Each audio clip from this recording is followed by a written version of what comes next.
a quien ya extrañábamos en estas mesas de diálogo. Ya tiene mucho que no nos acompañaba en esta mesa de diálogo. Me declaro culpable de eso y cosas peores. Le agradezco mucho al analista, economista, politólogo Mario Campa, desde Sonora, que nos acompañe para hablar sin censura. ¿Cómo estás, Mario? Hola Vicente, ¿qué tal? Efectivamente, hace un rato no estaba por acá, pero con mucho gusto aquí atendiendo el llamado. Oye, qué pinche calorón está haciendo en el rancho, ¿no? Somos de Sonora y no nos sorprende, pero qué calor está haciendo. Me imagino que allá en la capital, el infierno. Sí, algo digo, hay momentos en que cede un poco por las lluvias, pero efectivamente hay otros días en que llega 48 para quienes nunca han podido poner un pie aquí en Hermosillo. Bueno, y a los que les va a dar el soponcio es a los conservadores. Hace unos minutos seguramente escuchabas en la mesa de diálogo que Hamlet Almaguer, el diputado, hablaba de la reforma tributaria, la reforma fiscal que inmediatamente se pone a cocinar en Colombia con la llegada de Gustavo Petro a la presidencia. No esperaron nada y se ha presentado esta ambiciosa reforma tributaria enfocada a que los más ricos paguen más impuestos. Y yo quiero insistir en este tema, por eso te he pedido que nos acompañes, tú eres experto en estos análisis, porque lo mencionaba hace rato como un despertar del pueblo. Es un despertar también de los políticos que buscan gobernar naciones para destetarse del poder económico, separarse de esos poderes privilegiados históricamente por los gobiernos, Mario. Sí, bueno, efectivamente, Vicente, para quien nos está viendo, hoy fue el primer día, digamos, ya en funciones del nuevo gobierno en Colombia y presentan una reforma fiscal inmediatamente con el nuevo ministro de Hacienda, que es Ocampo, un funcionario que estuvo mucho tiempo también en la CEPAL, ¿no? Muy importante, un economista reconocido en toda América Latina de la corriente del estructuralismo, y lo invita Petro a ser su ministro y meten hoy mismo una reforma tributaria efectivamente ambiciosa en el sentido de que busca recaudar hasta 2% o cercano al 2% del Producto Interno Bruto adicional a lo que ya se recauda. Esa es la parte importante, pero la otra parte fundamental es que efectivamente, y esto hay que recalcarlo mucho, está dirigida a que paguen o contribuyan un poquito más a aquellos que más tienen, específicamente el 2% más rico. En Latinoamérica e incluso en Colombia, con esto ya formalmente se pone punto y final a la propuesta del anterior presidente Iván Duque, que fracasó y que llevó a las personas a manifestarse y a un conflicto social. Esa reforma no era particularmente progresiva, ¿no? En un inicio incluso era mucho menos, después trataron de hacerle algunas modificaciones, total que no fue aprobada. El problema es que a la derecha generalmente usa como encuadres esto de vamos a ampliar la base fiscal, la base tributaria, que se integren a la formalidad, eso dejando eufemismos, muchas veces se refiere a vamos a ponerle más impuestos a los pobres, así como lo digo, y en este caso, la propuesta que hace Petro es muy específica en algunas pocas medidas, pero que pueden ser muy eficaces, ¿no? Por ejemplo, en el impuesto sobre la renta, que tiene una tasa máxima del 39% en Colombia, pero el problema es que hay muchos ingresos que escapan a esa declaración. Por ejemplo, los dividendos. Cuando tú tienes acciones en una empresa, particularmente, por ejemplo, en las que cotizan públicamente, cada cierto tiempo se decretan dividendos, que es un pago que se hace en proporción al número de acciones que se tiene en una empresa. Y esos, por ejemplo, tienen una tasa muy inferior a la del resto de los ingresos, por ejemplo, de los salarios. Entonces, los ricos, que son los que muchas veces reciben esos dividendos, terminan tributando muy poco por eso o por otro tipo de ingresos, le llaman allá pues infrecuentes o algo así, por ejemplo, de la venta de bienes inmuebles. Generalmente cuando se vende una casa, pues allá muchos de esos ingresos no se reportan, herencias no se reportan. Entonces, se busca hacer más progresivo el impuesto sobre la renta, en el sentido de que quien gane más pague incluso más tasas más elevadas. Se busca reducir las exenciones también.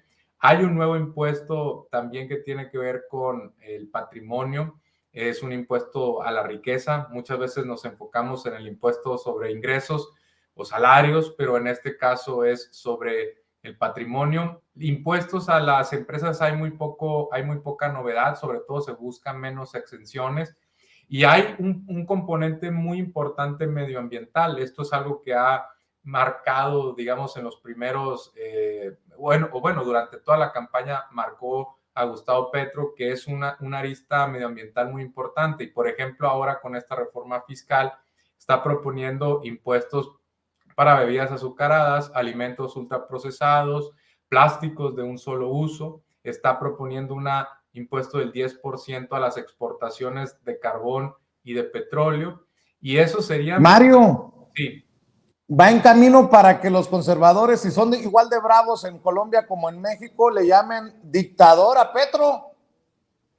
Bueno, algunas de estas medidas no les van a gustar. Incluso estaba leyendo hoy yo la iniciativa completa y en algunos casos dicen, bueno, es que pues sí, podría ser que llegue menos inversión al sector energético, pero por otro lado va a ser más atractivo invertir en otros, ¿no? Si no quieren invertir en esos sectores, pues casi ni modo. Y también al hecho de al imponer un impuesto a la exportación de estos de energéticos, pues están pensando en que algunos de esos se queden en el mercado doméstico y también abaraten un poco al interior el precio de los energéticos. Es una reforma muy interesante y sí, efectivamente, el 2% no va a estar muy a gusto con esto, muy conforme, pero el 98% se va a beneficiar principalmente de que va a haber más gasto para programas sociales, va a haber más gasto para infraestructura, y también va a impedir que siga creciendo la deuda, que en Colombia venía creciendo más o menos al ritmo al que venía creciendo con Calderón y Peña aquí en México, ¿no? Quizá incluso un poquito más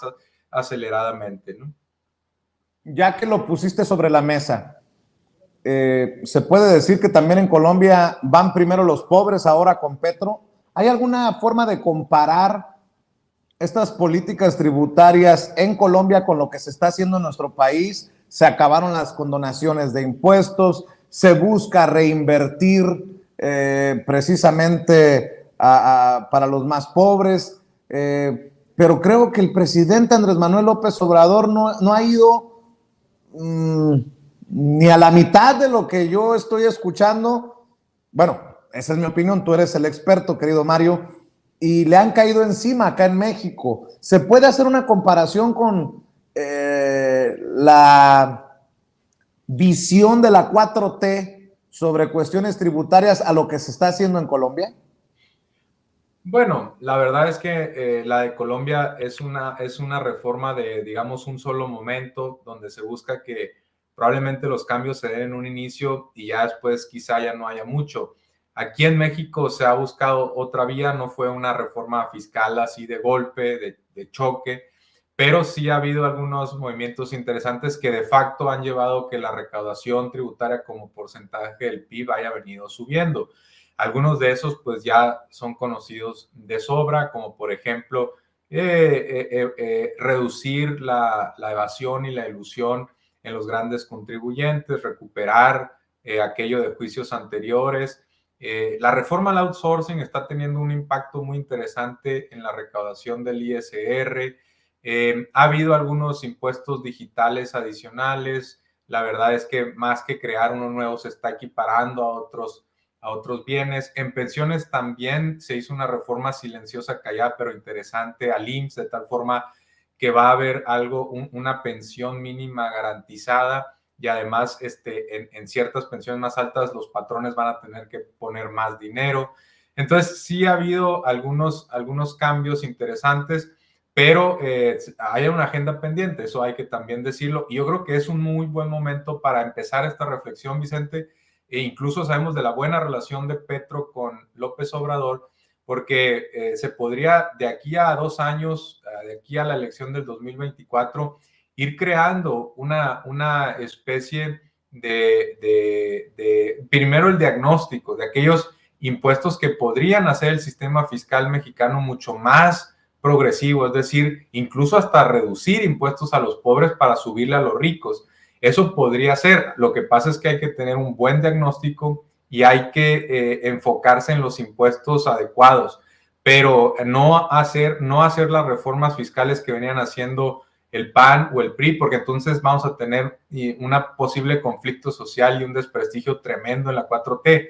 Hay que ir por el 1, 2% más rico, y sin duda yo creo que en 2 años, en una nueva campaña presidencial, este tema puede ser muy interesante y puede dar un impulso renovado a esta ola progresista que también llega a México, por supuesto, ¿no?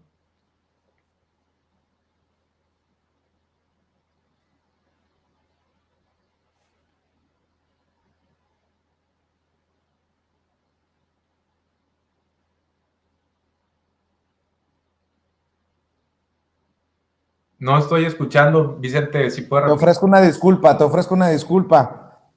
Nada más por no dejar, querido Mario, ya que estamos analizando estos temas económicos, dice Ferriz de Con, manifiéstate, Salinas, regresa Cedillo por la unidad, 2 de los presidentes que más daño le han hecho a los bolsillos de los mexicanos, lo que es no tener vergüenza ni dignidad, dirían algunos, Mario. Bueno, sí, ahora que lo mencionas, Vicente, por ejemplo, en el caso de Felipe Calderón, elevó el IVA del 15 al 16%.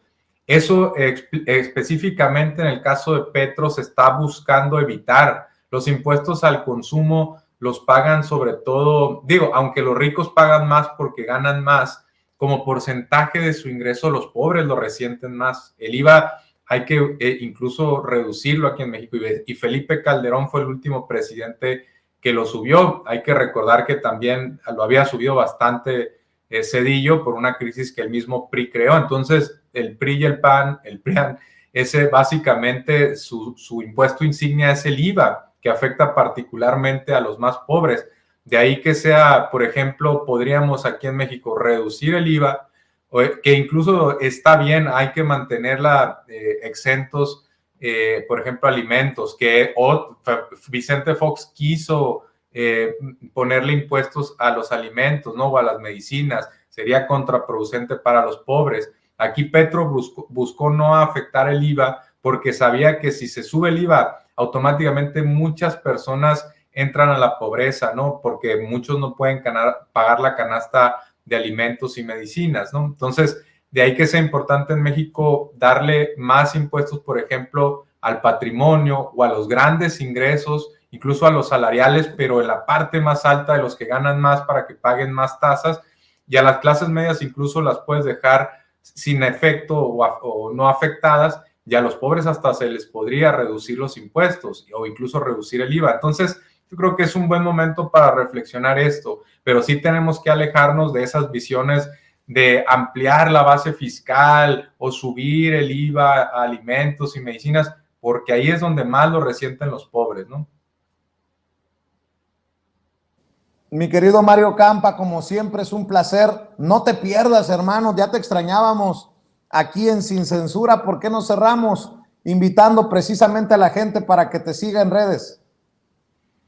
Yo encantado, Vicente, ya sabes, cuando me inviten aquí trato de estar, no siempre se puede por la diferencia de horario, por cuestiones laborales, pero muy agradecido por el espacio, y me pueden encontrar en mi @Mario_Campa, y ahí hay un poco más también de detalles sobre algunas de las medidas que incluye esta reforma fiscal de Gustavo Petro en Colombia. Muy interesante. Ahí luego tendremos oportunidad de comentar, por ejemplo, la que Boric quiere proponer en Chile, y así yo creo y tengo confianza de que algunos de los candidatos que andan sonando por ahí van a buscar alguna reforma o pequeñas reformas fiscales en el próximo sexenio, así que hay que estar pendientes. Por lo pronto, una muy buena noche.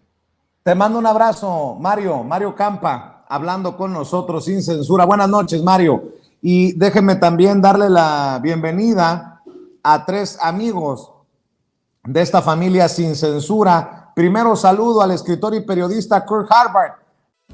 Amigos, amigas, regresamos en breve, pero mientras seguimos hablando sin pelos en la lengua, sin censura, usted puede suscribirse a nuestros 3 principales canales en YouTube.